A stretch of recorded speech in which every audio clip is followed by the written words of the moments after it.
बिस्मिल्लाहिर्रहमानिर्रहीम, अस्सलामुअलैकुम। आयशा जुल्फ़िकार हूँ मैं आपके साथ, और मेरे साथ हैं इरफान ज़हीर। तो जनाब, सुनो न्यूज़ लाया है क्रिकेट एशिया कप के हवाले से एक ज़बरदस्त ट्रांसमिशन, यानी स्पोर्ट्स ऑन गेम उठा दो। बिल्कुल अच्छा, ये हमारा जर्नी रहेगा ऑलमोस्ट 19 डेज़ का, और दो इसमें ओबियसली लेग होंगी, एक पाकिस्तानी लेग होगी और एक श्रीलंकन लेग होगी। और इसमें अगर देखा जाए तो पहले हम 4 मैचेस पाकिस्तान में खेले जाएंगे, हाइब्रिड मॉडल के तहत ये एशिया कप खेला जा रहा है, और रिमेनिंग जो 9 मैचेस है वो श्रीलंका में होंगे। अच्छा, मेरा ख्याल है बाकी डिस्कशन हम बाद में करते हैं। बाद में हम अपने जो पैनलिस्ट हैं उनका तारुफ करवा देते हैं, और हमारे साथ सबसे पहले जिनका मैं तारुफ करवाना चाहूंगी, स्टूडियो में मौजूद हैं एक ऐसे मेहमान जो कि पूरी दुनिया में मकबूल हैं और लोग उन्हें ना सिर्फ देखना बल्कि सुनना भी पसंद करते हैं। इसमें मजीद ऐड करते चले जाएं तो पाकिस्तानी फॉर्मर टेस्ट क्रिकेटर, ज़बरदस्त कैप्टन, जब कमेंट्री करते हैं तो पूरी दुनिया इनको सुनती है। लुक्स ऐसी के रैम्बो के नाम से जाने जाते हैं और कमाल किस्म की इनकी पर्सनैलिटी है। और अभी तो फॉर्मर वो पीसीबी चेयरमैन भी रह चुके हैं। The legend, one and only, the superstar, 92 के हीरो रमीज राजा। अस्सलाम वालेकुम रमीज भाई। बहुत शुक्रिया।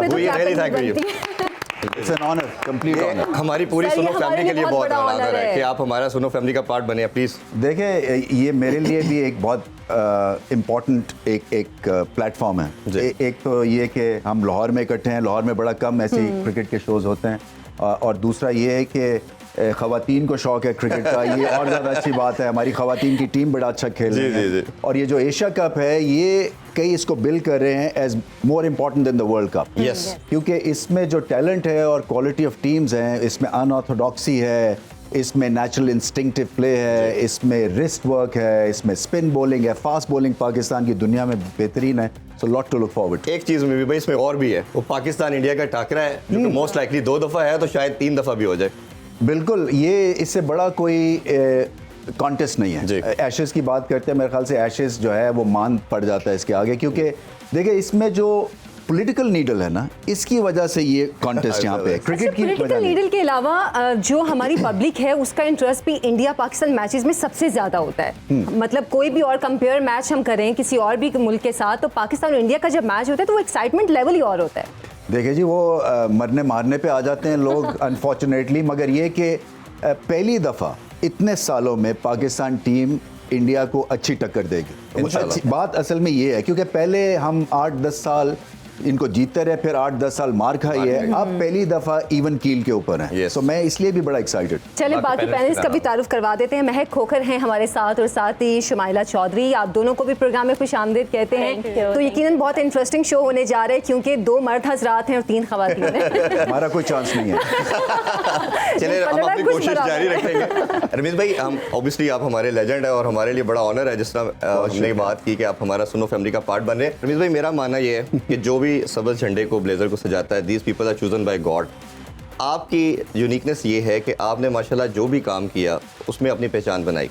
आप as a person, as a celebrity, अब माशाल्लाह इतना बड़ा नाम है, आपने कमेंट्री की उसमें पहचान है, एज ए क्रिकेटर नाम बनाया। अब ओबियसली जैसे लास्ट आपका जो रजीम गुजरा एज ए चेयरमैन पीसीबी, उसमें भी नाम बनाया। तो आप खुद पर्सनली अपनी किस पहचान को, आइडेंटिटी को ज़्यादा? ये वाला क्वेश्चन मेरे भी जहन में था, और मैंने सोचा मैं आपसे भी सवाल पूछूंगी कि आपने पर्सनली इन दोनों में से, फॉर्मेट में से, 4 में से आपको सबसे फेवरेट कौन सा मैं है? देखें, मैं आपको इन टर्म्स ऑफ डिफ़िकल्टी बताता हूँ। तो सबसे डिफ़िकल्ट होता है क्रिकेटर बनना, क्योंकि वो एक तो खैर आपको शौक़ होता है, जुनूनियत की वजह से आप क्रिकेटर बनते हैं। सो उसके ऊपर जो प्रेशर होता है ना टू परफॉर्म और झंडे की इज्जत रखना, वो सबसे इम्पॉर्टेंट चीज़ है और वो मुश्किल काम था।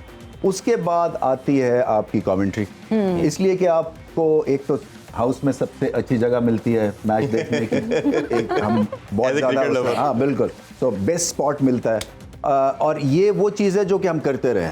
सो इतना मुश्किल काम नहीं है। हाँ, ये ज़रूर है कि अंग्रेज़ी की कमेंट्री जो है वो थोड़ी सी टफ होती है, क्योंकि आपको 20-25 सेकंड में सही सेंटेंस कंस्ट्रक्ट करना है, और फिर उसके बाद आपको अकल भी इस्तेमाल करके और वो जो चीज़ हो रही होती है उसको एक्सप्लेन करना है। जो सबसे टफ है वो था chairman of the cricket PCB, इसलिए कि उसमें जो है ना हर किसी की इन्वॉल्वमेंट और एक्सपेक्टेशंस इन्वॉल्व होती हैं, और आपको एक इस तरह का चैलेंज मिलता है जो आपको समझ में नहीं आता, क्योंकि आपकी जो एक अपब्रिंगिंग होती है ना वो ब्लैक एंड वाइट में होती है। बिल्कुल, आप स्कोर करते हैं, आप टीम में खेलते हैं, आप स्कोर नहीं करते, आप 12th मैन बन जाते हैं। इसी तरह से कमेंट्री में आप अच्छी कमेंट्री करते हैं, आपको अगली गिग मिलती है, अगली असाइनमेंट नहीं करते हैं, आपकी छुट्टी हो जाती है। बिल्कुल, ये जो चीज़ है, आप बेहतरीन कोशिश करने के बावजूद भी इतने वेस्टेड इंटरेस्ट और इतने एंगल्स होते हैं कि आपको समझ नहीं आती कि ये ग्रे एरिया कैसे डेवलप हो गया। अच्छा, आप चेयरमैन पीसीबी भी रह चुके हैं, अगर इस वक्त आप चेयरमैन पीसीबी होते तो एशिया कप को आप किस तरह प्लान करते और क्या आप भी हाइब्रिड मॉडल की तरफ ही जाते?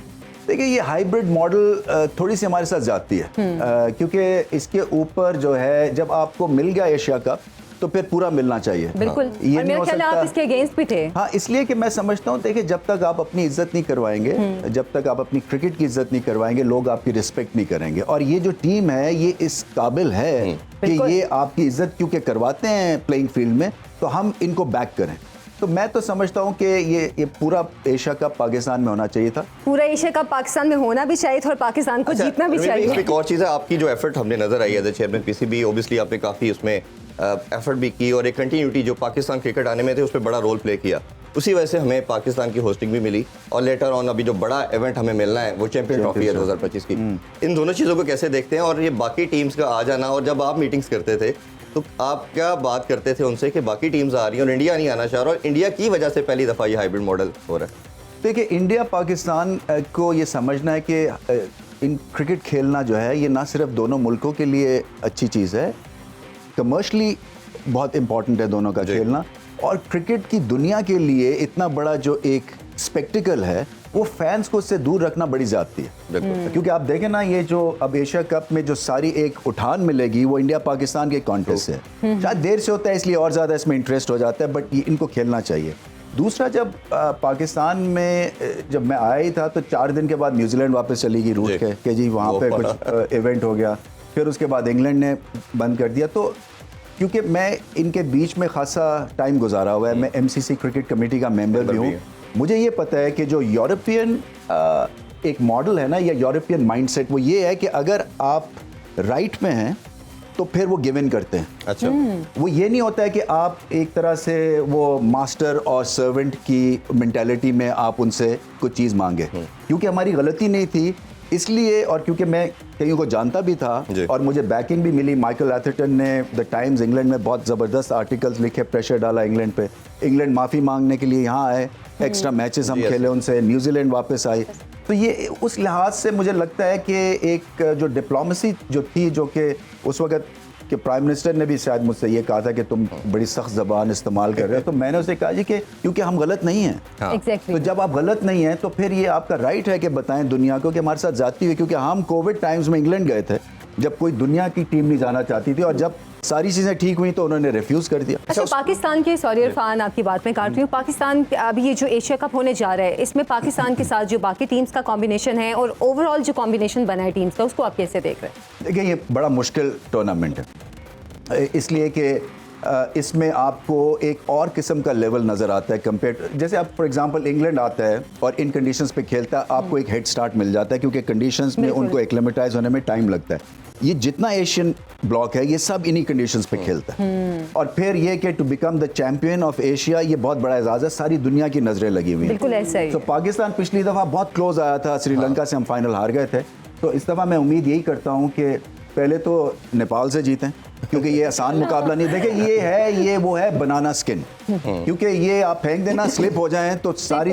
आपको दुनिया गाली देगी। So it's a no win situation, क्योंकि ग्रांटेड है कि पाकिस्तान जीतेगा, मगर चाहे आप नेपाल से खेलें या इंडिया से खेलें, जो प्रोसेस है ना वो उतना ही फॉलो करने की जरूरत है जितना कि आप एक फाइनल खेल। हम नवीद भाई हो चुके हैं, हम बांग्लादेश से 99 के वर्ल्ड कप में हार चुके हैं, आयरलैंड से हार चुके हैं, तो हम उसे ग्रांटेड तो ले नहीं सकते। अच्छा, लास्ट एक चीज़ प्रीवियस मैं डिस्कशन में पूछना चाह रहा था, हमें ये क्रिकेटिंग अफेयर्स के अंदर या जितने भी स्टेक होल्डर ये बात करते रहे कि आपके लिए इंपॉर्टेंट है चैंपियन ट्रॉफी, आप उसको फोकस करें। एशिया कप के अंदर अगर आपको 4 मैच भी मिलते हैं तो कोई बात नहीं है, उस हवाले से आपको क्या आपका स्टांस था और अभी आप कैसे देखते हैं कि ये बात ठीक थी कि ये एशिया कप है? नहीं, आई थिंक ऐसा नहीं होना चाहिए। आई थिंक प्रेजेंट के ऊपर जो आपका चैलेंज है उसको पहले अबूर करना है, वो देखा जाएगा, वो तो बात की बात है ना। तो वो उसमें प्रॉब्लम ये है कि चैंपियंस ट्रॉफी में भी फिर आप 19-20 चीज़ें डाल के उसको पोलिटिसाइज करके, और शायद ऐसा ही सिनेरियो आ जाए जैसा कि अब एशिया कप में है। सो इसलिए आपको फर्म ग्राउंड पे स्टैंड करना बड़ा ज़रूरी था एशिया कप के लिए। जैसे कि बात हो रही थी थोड़ी सी डिसअपॉइंटमेंट की कि पाकिस्तान में सारे मैचेस होने चाहिए जो कि नहीं हो रहे हैं, तो महक, आप वैसे ओवरऑल एक्साइटमेंट भी लोगों की देख रही हैं, हम सब देख रहे हैं, कैसे देख रही हैं कि मैच पाकिस्तान में जो 4 हो रहे हैं, उसके बाद बाकी श्रीलंका में? देखिए, मैं सबसे पहले तो ये कहूँगी कि जो इंटरनेशनल मैचेस पाकिस्तान में फिर से हो रहे हैं, ये हमारे लिए एक बहुत बड़ी अचीवमेंट है। क्योंकि हमें पता है कि क्रिकेट क्रेजी लविंग नेशन है and people just wanted to see cricket again here. International cricket फिर से देखना चाह रहे थे। तो आई थिंक ऑब्वियसली जिस तरह रमीज़ ने भी कहा कि ये काफ़ी अनफेयर चीज़ थी कि हम होस्ट ना कर सके, और बहुत अरसे बाद हमें ये मौका मिल रहा था, बहुत सालों बाद, कि हम एक इस तरह का इवेंट होस्ट कर सके पाकिस्तान में। अनफॉर्चुनेटली वो हाइब्रिड मॉडल में टर्न हो गया, बट आई थिंक अगर हम बेबी स्टेप्स की तरफ देखें कि हमें थोड़े मैचेस इधर फिर भी मिले हैं हाइब्रिड मॉडल में, तो I think it's a win win situation for all the fans.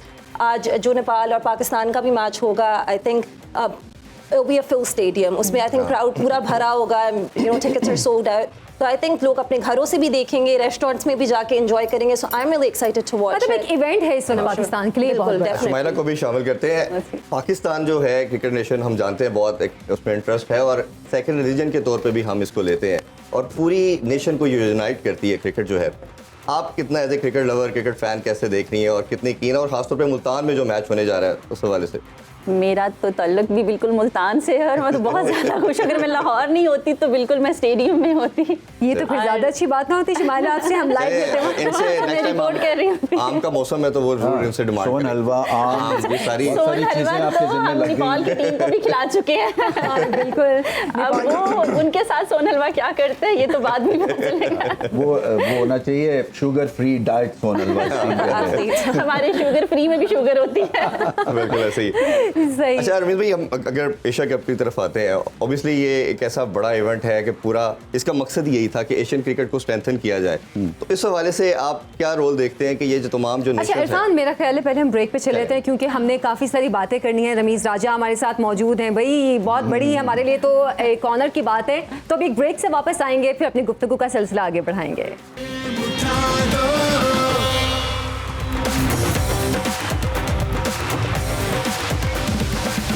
Welcome back जनाब। गुफ्तगू का सिलसिला तो हमारा जारी रहेगा, लेकिन साथ ही साथ आपको मैं ये भी बताती चलूं कि आप भी एशिया कप स्पेशल शो का हिस्सा बन सकते हैं, और आप देख भी सकते हैं कि स्क्रीन पर जो हमारे नंबर्स चल रहे हैं, इस पर आप अपने वीडियोस, ऑडियो मैसेजेस भी भेज सकते हैं, या फिर ट्विटर के जरिए अपने पैगामात या सवालात भी शेयर कर सकते हैं। यानी कि हम चाहते हैं, बिल्कुल लेजेंड हमारे साथ है, हम चाहते हैं आप भी हमारे साथ एंगेज रहें। बिल्कुल ऐसा ही है। रमीज भाई, हम ब्रेक से पहले बात करना चाह रहे थे आपसे, ऑब्वियसली एशिया का बहुत बड़ा इवेंट है हमारे लिए।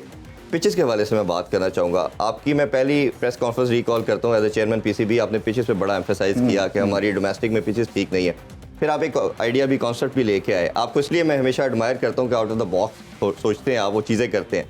ड्रॉप इन पिचेस की आपने बात की, बड़ा क्रिटिसाइज भी हुआ, आप तो उस पर स्पॉन्सर भी लेके आए कि पीसीबी का पैसा भी नहीं लग रहा, बट वो आइडिया ख़त्म हो गया। थोड़ा सा उस हवाले से प्लीज़ शेयर करें। देखिए, मैं जब आया ना, एक हफ्ता हुआ था मुझे, तो आपने ऑफिस देखा हुआ चेयरमैन का, वो बिल्कुल पिचेस के पीछे है। तो वहाँ पे एक फर्स्ट क्लास मैच हो रहा था, और गेंद जो है वो गिट्टे से ऊपर नहीं आ रहा था फास्ट बॉलर्स।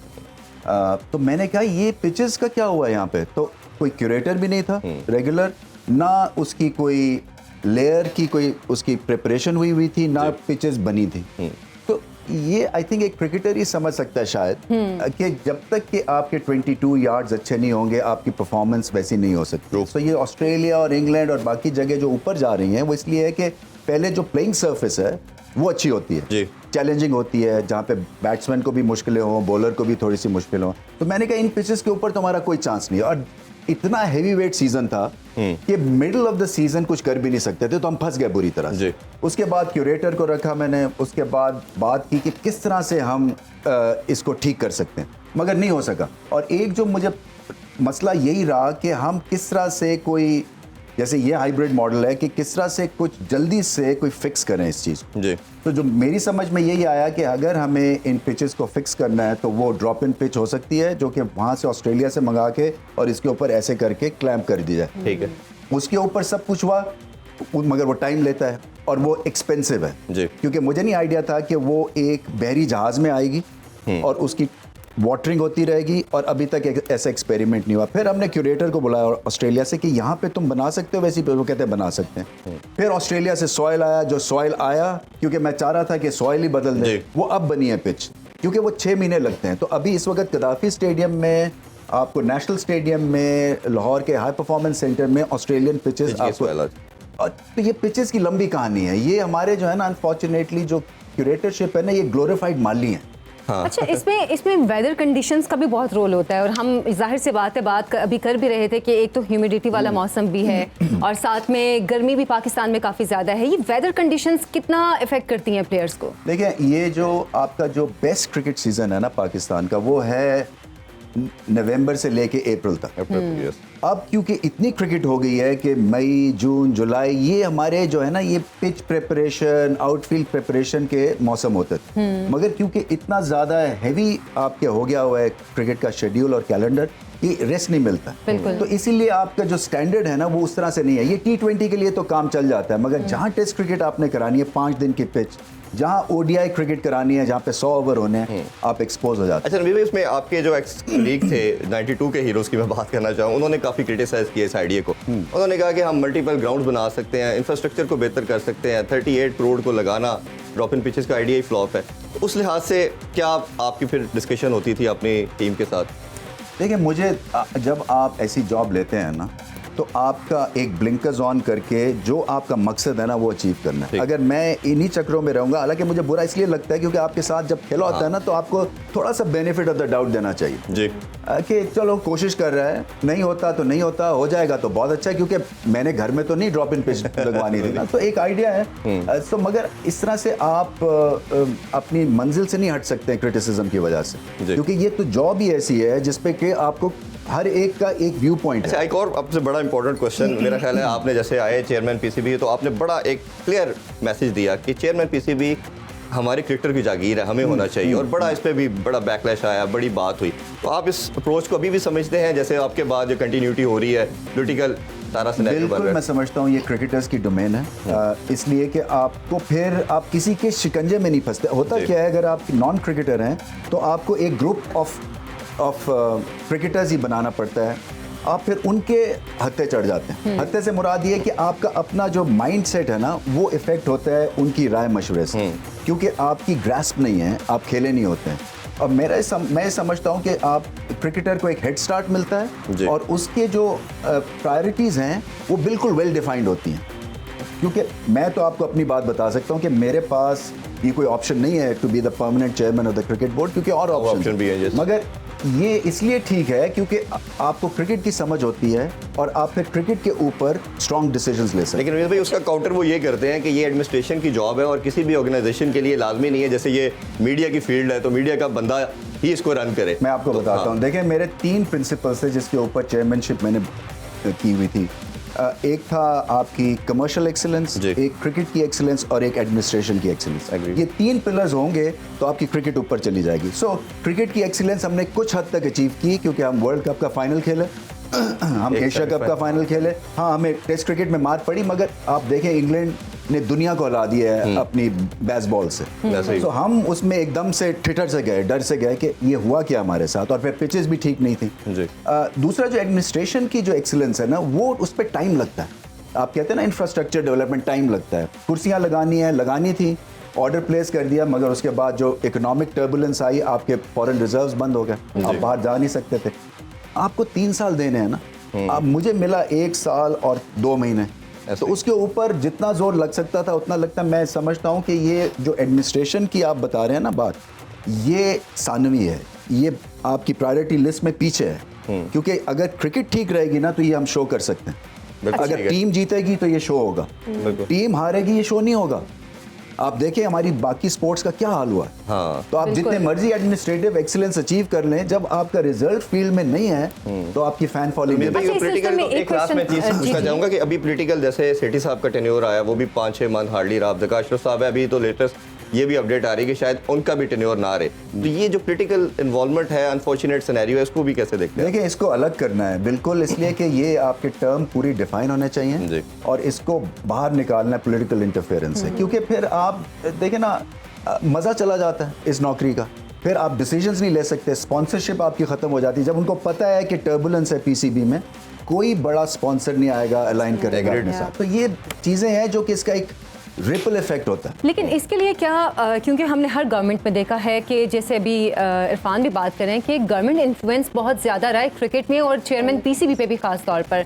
इसको फिर ख़त्म कैसे किया जा सकता है? हम कह तो देते हैं ठीक है ये ख़त्म होना चाहिए, लेकिन इसके लिए क्या कोई रूल्स बनने चाहिए? गवर्नमेंट को क्या खुद से कुछ ऐसा बनाना देखिए चाहिए? बिल्कुल अलग होना चाहिए ये, इसको गवर्नमेंट की इंटरफेरेंस बिल्कुल नहीं होनी चाहिए। आपके अलग सा बोर्ड बनना चाहिए जो कि क्वालिटी बोर्ड हो, जो आपको वोट्स के थ्रू परफॉर्मेंस के थ्रू पिक करें। और आईसीसी की तो खैर कॉन्स्टिट्यूशन में है कि कोई गवर्नमेंट इंटरफेरेंस नहीं हो सकती है, नहीं तो वो आपको बैन कर देंगे। बिल्कुल ठीक है, अभी छोटा सा ब्रेक लेते हैं जी। ब्रेक से वापस आके जबरदस्त डिस्कशन कर रहे हैं रमीज राजा साहब के साथ। Stay with us.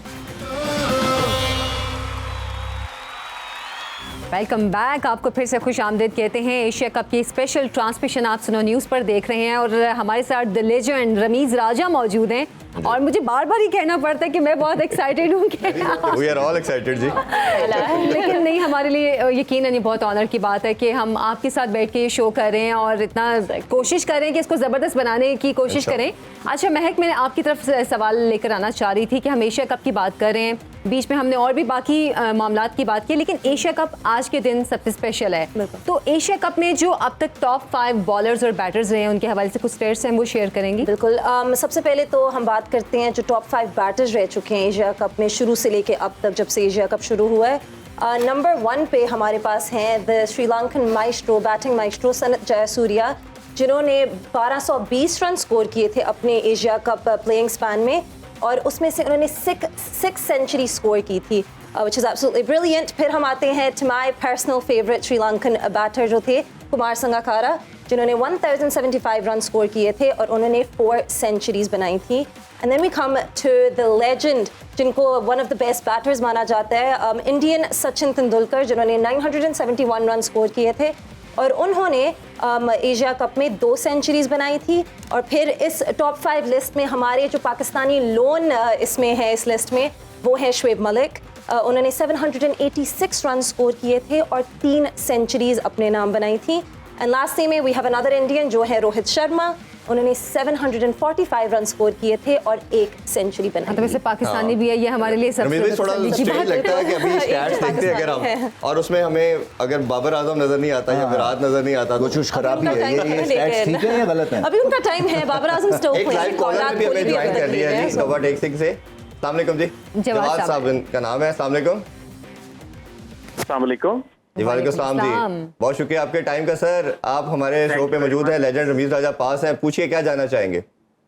सबसे पहले तो मैं सुनो टीवी का शुक्रिया अदा करना चाहूंगा कि आपने क्रिकेट और रमीज भाई का जादू दोनों इकट्ठे कर दिए। Thank you so much, thank you. मेरा सवाल रमीज भाई से है और मैं ये पूछना चाह रहा था कि एक टाइम था जब हमने देखा कि बांग्लादेश और अफगानिस्तान को ज्यादा तजर्बाकार टीमें नहीं समझा जाता था, लेकिन फिर हमने ये भी देखा कि उन्होंने बड़ी मंजी हुई टीमों को बड़ा टफ टाइम दिया और बड़े अपसेट किए।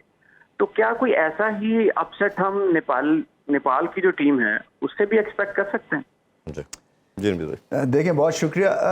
एक्सपेक्ट तो 50 ओवर्स में कम ही कर सकते हैं 2020 में, क्योंकि आपकी जो एक फ्लैशेस ऑफ ब्रिलियंस हैं एक इस तरह की टीम की तरफ से, वो ज़्यादा आपको तंग कर सकती हैं, क्योंकि 20 ओवर तक आप एक स्टैंडर्ड मेंटेन कर सकते हैं।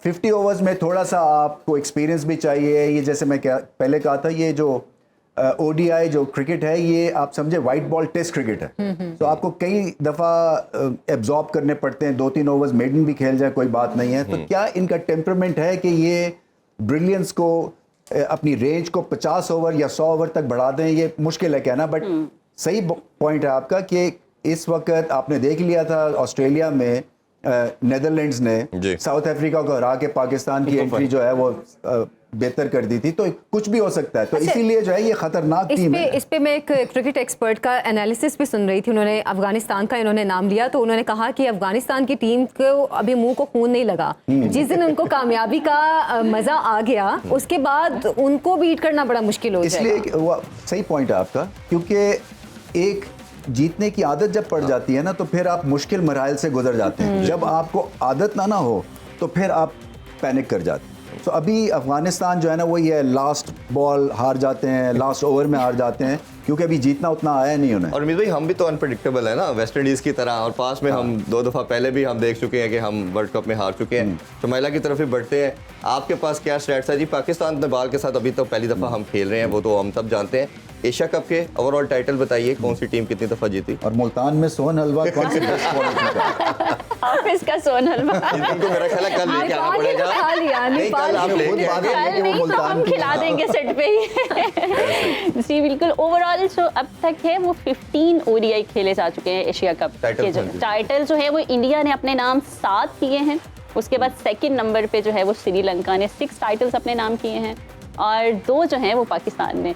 खुशी की बात है कि पाकिस्तान जीतने वालों में शामिल है। हाँ बिल्कुल ऐसा ही। रमीज भाई वैसे स्ट्रेंज नहीं लगता हमें कि हमारा जो है पाकिस्तान और एशिया की one of the best side है और हमने तो राज किया है 20-25 साल ऑलमोस्ट, तो फिर भी हम सिर्फ 2 दफा टाइटल जीत पाए। हाँ, ये अजीब तो बात है, ज़रूर मैं भी हैरान हुआ। वैसे मैंने भी एशिया कप में पाकिस्तान की कप्तानी की हुई है और वो हम श्रीलंका में था। एक मैच वॉश आउट हो गया, एक हम श्रीलंका से हार गए, एक हम मैच जीत गए, तो वो कुछ अजीब सा होता है कई दफ़ा ना आपको। और क्योंकि ये ज़्यादातर इवेंट्स हुए हैं श्रीलंका में, तो मौसम है, आपकी बाकी चीज़ें हैं जिसकी वजह से हमें मार पड़ती रही है। बट मैं हैरान हुआ हूँ, सिर्फ 2 हमारी टीम इससे बहुत और बेहतर। लास्ट टाइम तो मेरे ख्याल है हम वन ऑफ द फेवरेट थे, बट इस दफा भी अल्हम्दुलिल्लाह हुई है नंबर 1 रैंक साइड तो लगता है। अच्छा, बॉलर्स की तरफ ही बढ़ते हैं, टॉप 5 बॉलर्स के बारे जी में बिल्कुल, अब हम टॉप 5 बॉलर्स की बात करते हैं एशिया कप में, तो वो भी dominated, it's mostly been dominated by the Sri Lankan team और उसमें स्पिनर्स ही सबसे ज़्यादा हैं। तो जो नंबर 1 पे है वो है of course he is regarded as one of the best bowlers. मैं डेफिनेटली उनको डेंजर मैन कहूँगी। He was known for his unorthodox bowling style. Muralitharan जिन्होंने 30 विकेट्स इन टोटल ली थी अपने एशिया कप प्लेइंग स्पैन में। फिर नंबर 2 पे it's another Sri Lankan, it is Malinga, जो ऑल्सो मैं कहूँगी काफ़ी रिस्की ट्रिकी बॉलर थे to bowl against, and then he took 29 wickets. And at number 3, it's another Sri Lankan, Mendes, जिन्होंने 26 wickets अपने नाम की थी. And at number 4 हमारे पास फिर से एक अपना जो हमारे ओनली पाकिस्तानी है इस लिस्ट में, हमारे लिए of course काफ़ी गर्व की बात है। फिर भी it is सईद अजमल जिन्होंने 25 wickets ली थी.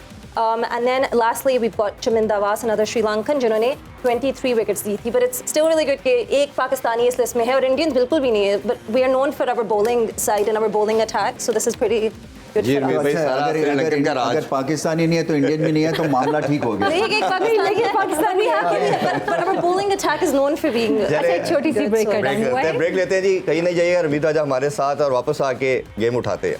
Stay with us।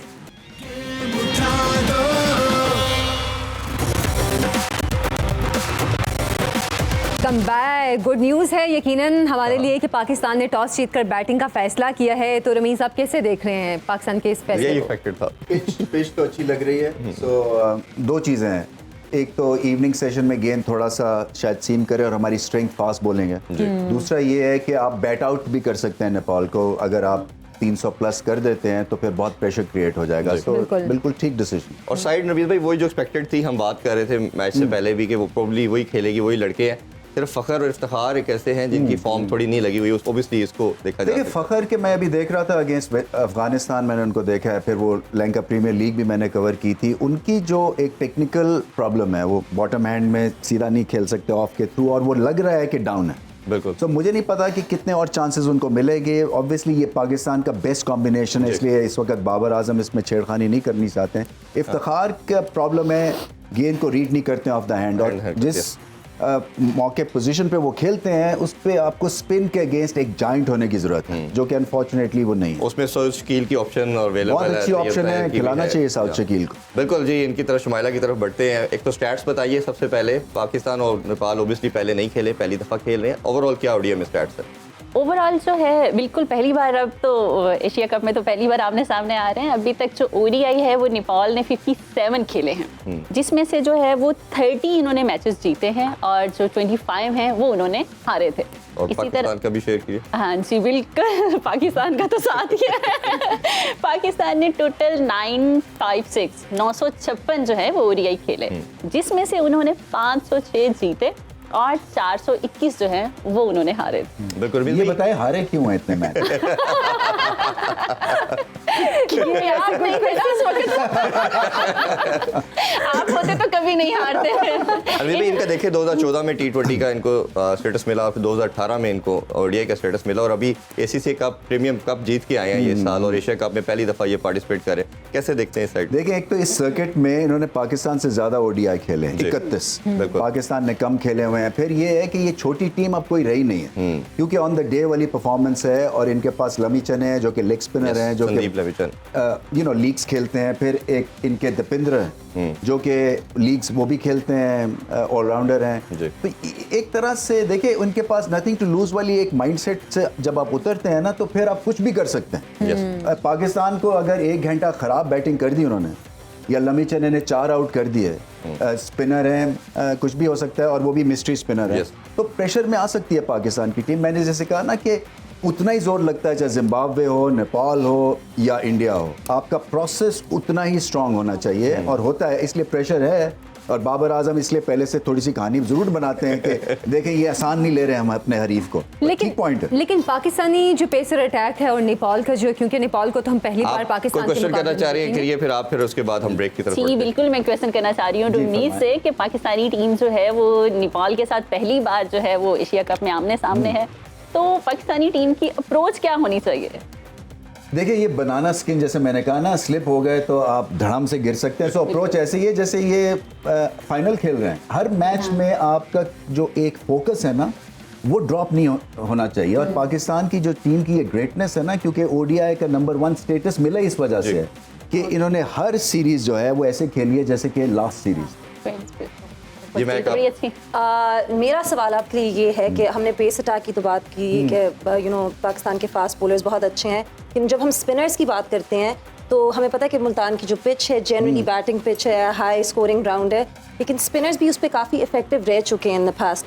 तो आपको क्या लगता है कि स्पिनर्स के लिहाज से वो किस तरह यानी कि मैनेज होगा? देखें, पाकिस्तान की जो स्पिन डिपार्टमेंट है ना, वो थोड़ी सी कमज़ोर है। हालांकि शादाब बहुत अच्छे ऑलराउंड क्रिकेटर हैं, मगर मैं समझता हूं कि वो फेज़ में विकेट्स लेनी है पाकिस्तान, क्योंकि जब आप विकेट्स लेते हैं तो फिर जो स्कोरिंग रेट है वो ड्रॉप होता है। प्लेटफॉर्म बहुत अच्छा सजाते हैं हमारे फास्ट बॉलर्स। उसके बाद जो पीरियड, एक लल पीरियड आप कह लेना, से 18 से लेके 30 ओवर्स तक, वो पाकिस्तान ऑपोजिशन वापस आ जाती है और पाकिस्तान पे प्रेशर क्रिएट हो जाता है। सो समहाउ शादाब हो या कोई और, नवाज हो या उसामा मीर हो, इनको विकेट्स लेने के लिए इनकरेज करना चाहिए। अच्छा, मैं पेसर्स के हवाले से बात कर रही थी कि पाकिस्तानी पेसर्स का, ब्रेक से वापस आके फर्दर हम डिस्कशन करेंगे। ब्रेक के ऑफ ब्रेक दोनों ही शामिल करते हैं। अभी ब्रेक के बाद मिलते हैं, स्टे विद अस। अभी उस पिच के बाद हम अपने स्टूडियो की पिच पे चलते हैं। इरफान और रमीज़ राजा पिच पे मौजूद है, यहाँ भी क्या कर रहे हैं आप? जी बिल्कुल, हम रमीज़ भाई के साथ पिच पे मौजूद हैं। रमीज़ भाई, मुल्तान की पिच हम सब जानते हैं, बैटिंग पैराडाइज भी बोला जाता है, लेकिन स्पिनर को भी बेनिफिट देती है। उस हवाले से कुछ कैसे देखते हैं कि उनके स्पिनर भी बड़े अच्छे हैं, खासतौर पे संदीप की बात करें? हाँ, देखें, ये एक तो पिच है जहाँ पे आप इम्प्रोवाइज कर सकते हैं। सो आप, और ओडीआई में भी आपको वही करनी पड़ेगी, जिसको रैम्प शॉट कहते हैं या रिवर्स स्वीप शॉट कहते हैं, बट इनिशियली आपको सीधा खेलने की भी ज़रूरत है through mid on and mid of. और मैं यही देखूंगा कि फ़खर के जो एक प्रॉब्लम चल रहा है वो उनकी ग्रिप के थ्रू चल रहा है, क्योंकि वो बहुत ही ज़्यादा बॉटम हैंडेड उनकी ग्रिप है, जिसकी वजह से वो फिर सिर्फ ऑन साइड पे ज़्यादा खेलते हैं और ऑफ का सारा जो एक एकरेज है ना, जो एक पूरा हिस्सा है, वो यूज़ नहीं करते हैं। सो मैं ख़ास तौर पे देखूंगा कि इस पिच पे, क्योंकि ये अच्छी बैटिंग पिच है, कि किस तरह से वो अपनी इनिंग्स को आगे लेके चले। आप बात कर रहे थे ब्रेक में हारिस के पॉइंट ऑफ व्यू से भी कि अगर ये परफॉर्म नहीं करता तो वो एक ऐसा बच्चा है जिसको चांस देना चाहिए, बट उसने भी अपने साथ बहुत ज्यादती की, जितनी अपॉर्चुनिटी मिलती है उसको वेल नहीं कर पाता, तो उस वजह से कैसे? देखिए, मेरी ये बात हुई थी बाबर आजम से भी, और वो यही कहते हैं कि हमने इसको इसी जो जिसको कहते हैं ना माइंड के साथ, जो कि एक रिस्की माइंड है या जो टेक्निक बेस्ड है उनकी, वो रिस्क के ऊपर है, उसमें उनको कंसिस्टेंट बनाना है। तो जब आप इतनी शॉट्स और आपके पास इतना टैलेंट होता है, 20 साल की उम्र में कई दफ़ा इरफान आपको आइडिया नहीं होता है कि कौन सी शॉट कब खेलनी है जी। सो जो गेम अवेयरनेस की बात है ना, वो बड़ी इंपॉर्टेंट है उनके लिए, क्योंकि कब कौन सी शॉट खेलनी है, जब अपने सेट होने का भी मौका दें। और ओडीआई की टेम्परामेंट और है, T20 का टेम्परामेंट और है। मगर एक चीज उनमें बहुत अच्छी है, टेम्परामेंटली स्ट्रांग है। Yes. बड़े मैच में उन्होंने वर्ल्ड कप में बड़ी इंस्पायर्ड एक तरह से सिलेक्शन उन्होंने पुश किया पूरी और टीम को। आके उन्होंने बड़ी इंपॉर्टेंट इनिंग्स खेली हैं साउथ अफ्रीका के अगेंस्ट, न्यूजीलैंड के अच्छा, against। अब्दुल्ला शफीक का भी नाम इधर जरूर लेना चाहिए, जिस तरह वो लड़का परफॉर्म कर रहा है और टेक्निकली सबसे साउंड बोला जाता है आफ्टर बाबर। उसको भी देखते हैं कि अगर कोई पोजीशन बनती है तो उसको कंसीडर बिल्कुल, किया जा सकता देखिए है। ये जो आपकी बेंच स्ट्रेंथ है ना वो बड़ी इंपॉर्टेंट होती है, और वो बेंच स्ट्रेंथ में अगर आपके इस तरह के प्लेयर्स हैं तो आपको हौसला होता है कि कभी भी कोई भी प्लेयर जो है वो एक तो इंडिस्पेंसेबल नहीं है, और फिर ये टोज पे भी रहते हैं। अगर फखर स्कोर नहीं करते हैं तो पीछे एक उनकी रिप्लेसमेंट है, इसी तरह से इफ्तिखार स्कोर नहीं करता, उनकी रिप्लेसमेंट बिल्कुल मौजूद है। तो ये चीजें बड़ी इंपॉर्टेंट यहाँ पे मैं पेसर्स की जैसे पहले भी आपसे बात कर रही थी कि हमें पता है पाकिस्तान का पेसर, जो पाकिस्तान के जो पेसर्स हैं बहुत स्ट्रांग हैं। नेपाल के जो पेसर्स हैं उनके हवाले से भी कुछ बताएं, क्योंकि मेरा ख्याल है हम लोग इतना ज़्यादा नहीं जानते उनके पेसर अटैक के हवाले से। देखिए मैं भी ज्यादा नहीं जानता हूँ मगर ये है कि अभी पता चल जाएगा, क्योंकि जो नया बॉल होता है ना वो वैसे ही आपको एडवांटेज देता है, चाहे आपकी नाम बनाओ या ना बनाओ। जो सही मुकाबला होगा वो स्पिन के थ्रू होगा, क्योंकि नेपाल जो है, क्योंकि उनकी कंडीशंस जो हैं वो सब कॉन्टिनेंट जैसी हैं और स्पिनिंग ट्रैक्स पे खेलते हैं, तो चैलेंज पाकिस्तान का वहाँ पे होगा। नए बॉल पे अगर फ़खर ने खुद अपने ऊपर जुल्म करना है और चैलेंज बनाना है वो अलग बात। अच्छा, स्पिनर की रमीज़ भाई बात करें तो मुल्तान की पिच हमने इंग्लैंड के अगेंस्ट भी देखा और उसके बाद न्यूजीलैंड का मैच भी हमने देखा, बॉल ग्रिप करती है और फिंगर स्पिनर को भी मदद मिलती है अगर ड्राइव पैच को वो यूज़ करते हैं। देखिए जब ये लास्ट खेले थे ना वेस्ट इंडीज़ के खिलाफ वहाँ पे सीरीज, तो वो अभी पिच का जो टॉप है ना वो उसको रीडू किया हुआ था, तो थोड़ा सा बाउंस अप एंड डाउन था। ये अब ये सेटल हो गई हुई है पिच, और मैं उम्मीद यही करता हूँ कि गेंद ट्रेवल करेगा। स्पिन जो है वो तो देखें in any case Pakistani pitches पे जो स्पिनर का रोल है ना वो बड़ा कलीदी है, क्योंकि ये तेज पिचेस नहीं है, जहाँ थोड़ा सा गेंद रुकेगा, जहाँ पे थोड़ा सा ग्रिप करेगा वहाँ पे गेंद स्पिन। अच्छा, नवाज का हम देख रहे हैं कि बॉल थोड़ा तेज करने के लिए T20 के फॉर्मेट पे वो ज़्यादा खेले हैं, क्योंकि रिसेंट पास के अंदर वो तेज करने के लिए उनकी बॉल ज़्यादा स्पिन नहीं कर पा रही, और इमाद का भी समहाउ पहले हमने देखा। देखें जो नवाज का मैं देख रहा हूँ, जितना मेरी रीड है उनके मुतालिक, उनकी एक तो बॉडी लैंग्वेज बहुत इंप्रूव होने की ज़रूरत है, क्योंकि जैसे ही उन पे प्रेशर क्रिएट होता है ना वो एकदम से तितर बितर हो जाते हैं। आपको पता है इंडिया का मैच वर्ल्ड कप फाइनल, वहाँ पे तेज बॉल करने की जरूरत नहीं थी, आके वो सीम अप डिलीवरीज करना शुरू कर दी, क्योंकि अगर विराट कोहली 17 स्कोर आपको कर देता है लास्ट ओवर में, so good luck to him, मगर अपनी आपको लाइन और लेंथ पकड़नी है। आई थिंक थोड़ी सी फ्लाइट करनी है इनको, इनके गुट में जान है, बहुत ही अच्छा टैलेंट है ऐसे ही। मगर अभी तक अपने आप को अंडर सेल किया उन्होंने। तो मैं तो पहले ये चाहूंगा जब प्रेशर पड़े इन पे तो अपनी बॉडी लैंग्वेज पहले तो बहुत बेहतर। अच्छा, हम बात कर रहे थे अभी वेदर कंडीशन के हवाले से, और मुल्तान में आज गर्मी भी बहुत है, हमने इस पे पहले भी बात की है। इस तरह की वेदर कंडीशन में आइडियल जो स्कोर होता है 50 ओवर्स में वो क्या होना चाहिए? देखिए गर्मी तो अब इन लोगों के लिए नॉर्मल सी चीज़ हो गई है, वो अगर आप जेन में रख के चलेंगे ना तो फिर आप क्रिकेट नहीं खेल सकते हैं। सो इलेक्ट्रोलाइट्स के लिए मैं ज़रूर समझता हूँ कि आजकल इतनी टेक्निकल गेम हो गई है कि आपको जल्दी से रिप्लेनिश करना है आपके जो लॉस्ट सॉल्ट्स हैं, क्योंकि ये एक नॉन स्टॉप इवेंट है। एक मैच होगा, फिर एक दिन आपकी ट्रेवल है, आप पाकिस्तान में जाके और श्रीलंका में खेलना है, फिर वापस यहाँ पे आएंगे।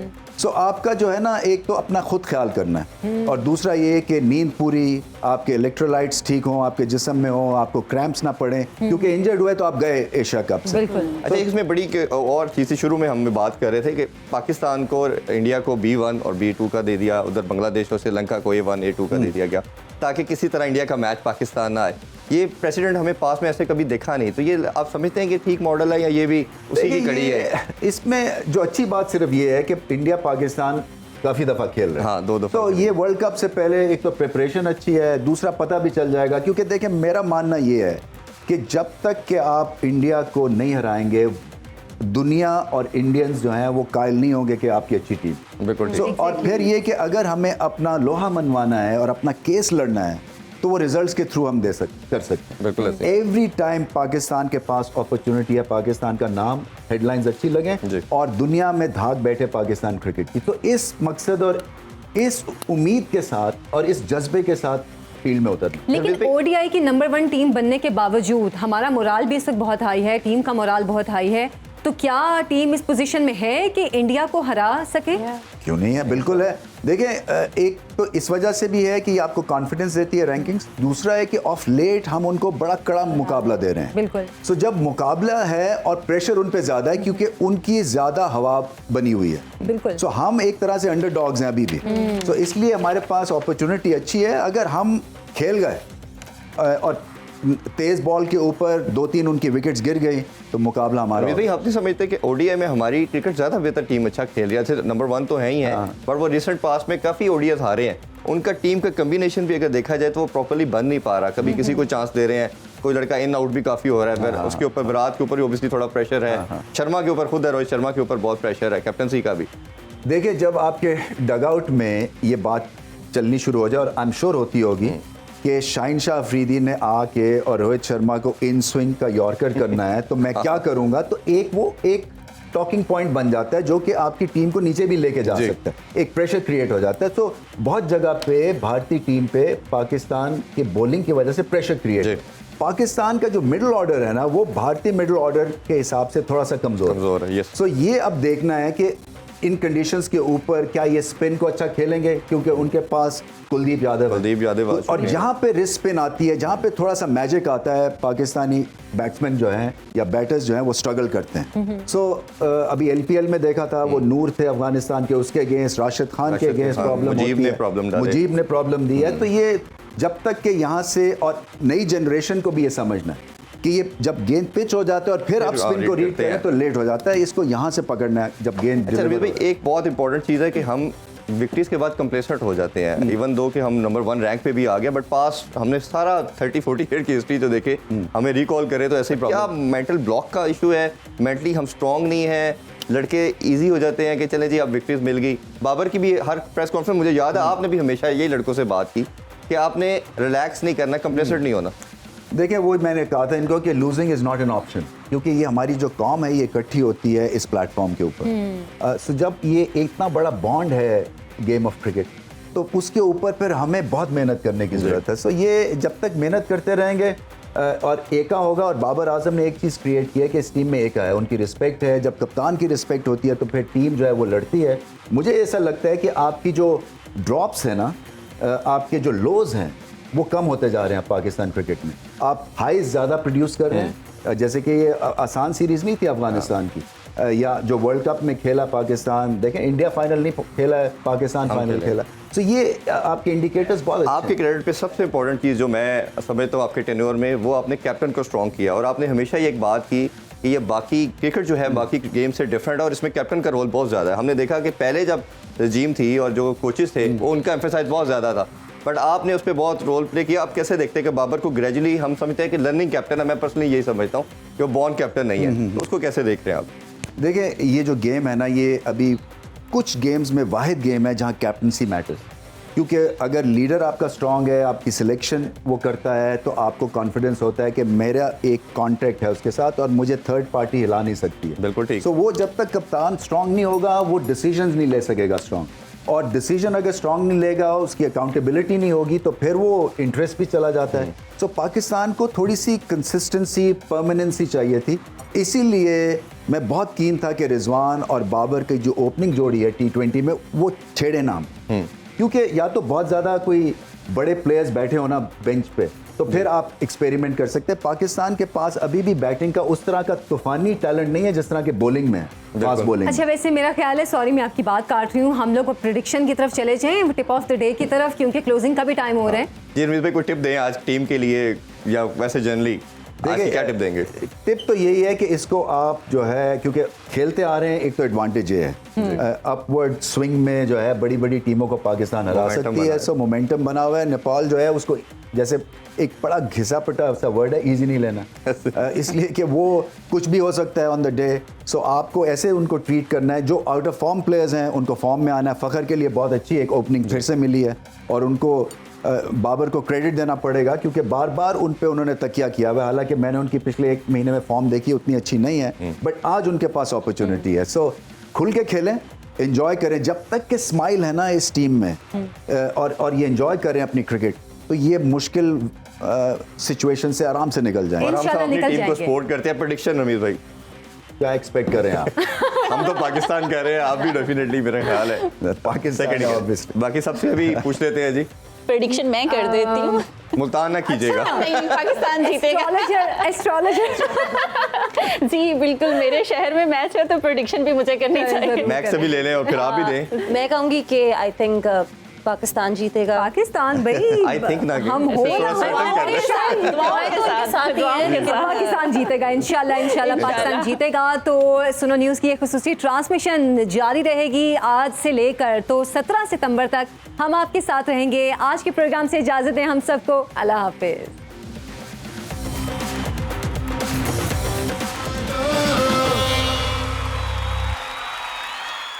खेलों से रिलेटेड तमाम अहम खबरें और अपडेट जानने के लिए सुनो न्यूज़ के यूट्यूब चैनल को भी सब्सक्राइब करें और बेल आइकन को क्लिक करना मत भूलिएगा।